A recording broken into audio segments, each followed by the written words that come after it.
Hi, this is Richard C. I'm a math tutor here at Wyzant. I'm answering a question that was submitted by a student who's studying polynomials, probably taking Algebra 2 at the moment. And as soon as I get this thing to stop from jumping around, we'll get started. Okay, so this is a fourth degree polynomial. 2x to the fourth is the highest power. That tells me the degree is 4. And because the degree is 4, we know that there have to be 4 zeros. So we have 4 zeros total.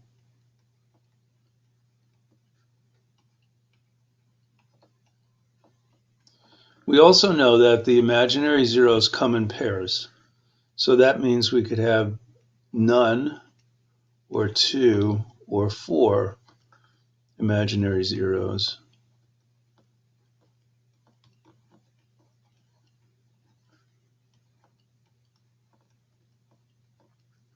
So those are the options.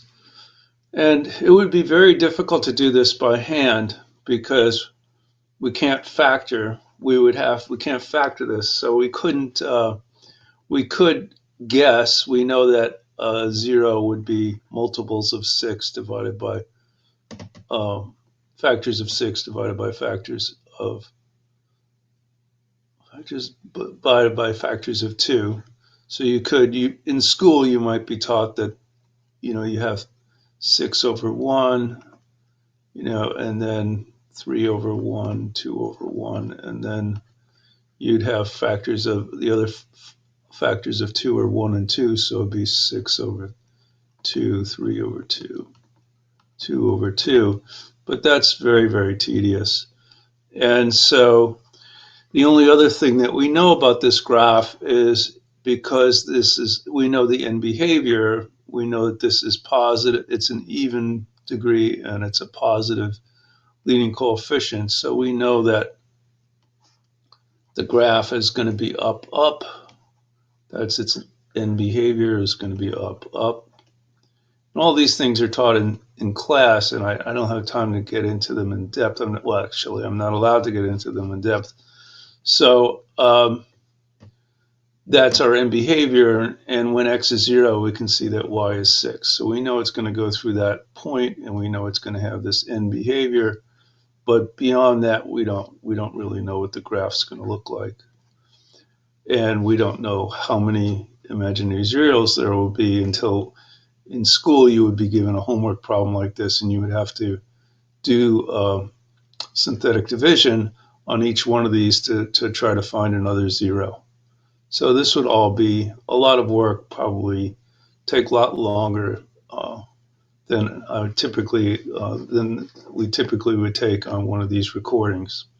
So I'm going to take a look at the graph. This was done on Desmos, and here it is. Let me just grab it. We'll move it. And so you can see from the Desmos graph, just size it up here. And you can see that it looks kind of like our sketch. It is going through 0, 6, and it is end behavior has up and up. But now you can see that there are there's only 2 real zeros, so we have 4 total here. So these are the only zeros here and here. You can see those. So you have 2 real here, and then you would have to have 4 imaginary.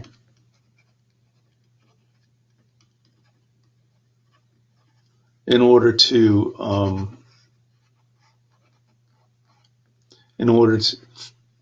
I'm sorry, 2 imaginary, excuse me. It's a 4th degree. I don't know why I was thinking 6th degree.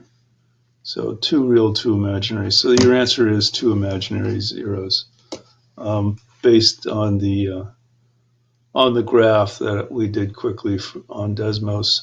Um, the we would have to check all of these to see which one are rational zeros um, for this one, and you can't really make that out from the graph, but it looks like maybe 1, 2, -1.5 or maybe -2.5 or something like that. You'd have to try those. Sometimes teachers will allow you to look at the grapher and then do synthetic division on something that you're getting from the grapher and put that in. So you might put in -3/2 or something on a graph where you could zoom in and get the exact value here, and then you could write the reduced polynomial out, and then so on and so on and so on. This is can be a very lengthy process.